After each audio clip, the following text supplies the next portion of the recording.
En tant qu'historienne du XXe siècle ayant écrit sur la commémoration du massacre d'Oradour-sur-Glane en 1944, c'est une découverte pour moi plutôt récente que Henri Cartier-Bresson a photographié à Oradour peu après l'événement. Le 10 juin 1944, des soldats de la 2e division das Reich de la Waffen-SS ont massacré la population de ce bourg limousin et l'ont détruit par le feu.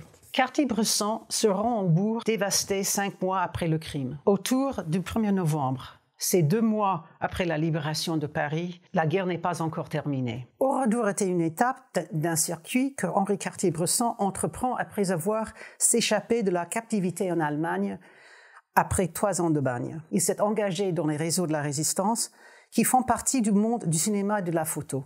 Cartier-Bresson arrive à Oradour au moment même que le récit officiel du massacre, qui va durer des décennies, se met en place. Les mois précédents, un comité de souvenirs mené par un notable local, médecin et archéologue amateur, a proposé un plan audacieux, que les ruines soient conservées en entier pour perpétuer le souvenir des 643 martyrs d'Oradour et comme témoignage de la barbarie allemande. Ce comité demande déjà en octobre 1944 le classement des ruines entières comme monument historique. Il propose aussi un protocole pour la visite guidée. Les visiteurs devraient être accueillis par des gardiens et conduits aux lieux considérés les plus signifiants.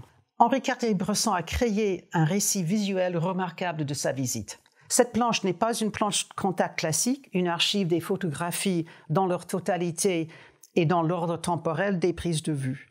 Pour créer cette planche, Cartier-Bresson a choisi un certain nombre d'images et il les arrange dans un récit de 3 volets. Ces 3 parties captent avec brillance le récit présenté par les ruines et par les gens qu'il rencontre pendant son voyage à Oradour. Le premier volet présente la topographie de lieu.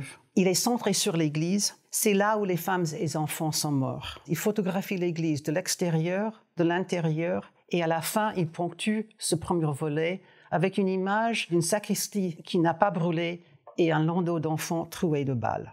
Il y a peu de présence humaine dans ce décor de dévastation. Dans les 2 volets qui suivent, Cartier-Bresson met en exergue les acteurs principaux de la commémoration en construction à Oradour. Les ruines elles-mêmes, des pans de murs noircis par exemple, et dans ce cadre, les figures phares de la commémoration, la femme en deuil et le témoin miraculé. Dans ce 2e volet, Cartier-Bresson serre son regard sur les individus dans la rue. On voit les vieux en deuil, un paysan avec son charrette tiré par des bœufs, une jeune fille avec un bouquet de fleurs. Et puis on arrive dans le lieu intime du deuil, le cimetière du village devant la fosse commune. Dans cette première ligne, Cartier-Bresson consacre 3 images sur le figure phare du deuil, la femme habillée en noir devant le tombeau des siens. Le 3e volet montre le témoin miraculé dans les ruines. Cette série commence et termine avec le regard de Clément Broussaudier, 25 ans, un des 6 hommes qui ont pu s'échapper de la grange où ils furent fusillés.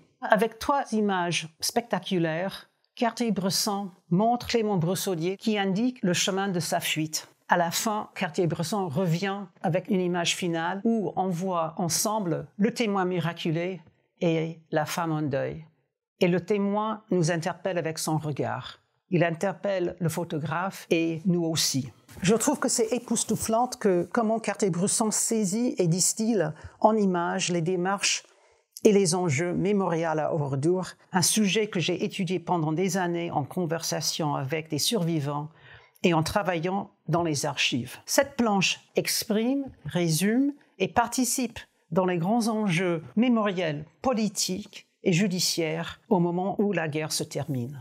Plusieurs Cartier-Bresson photographes sont présents dans cette planche. Le photographe expérimenté dans la photographie de rue. Le photographe ancien prisonnier de guerre qui va bientôt tourner un film, Le Retour, sur le repatriement des prisonniers de guerre. Cette planche est quand même très filmique. Et on voit aussi le photographe qui maîtrise l'utilisation de ses propres images. On voit ici le basculement du reporter-opérateur sur le territoire à l'auteur de ses propres récits.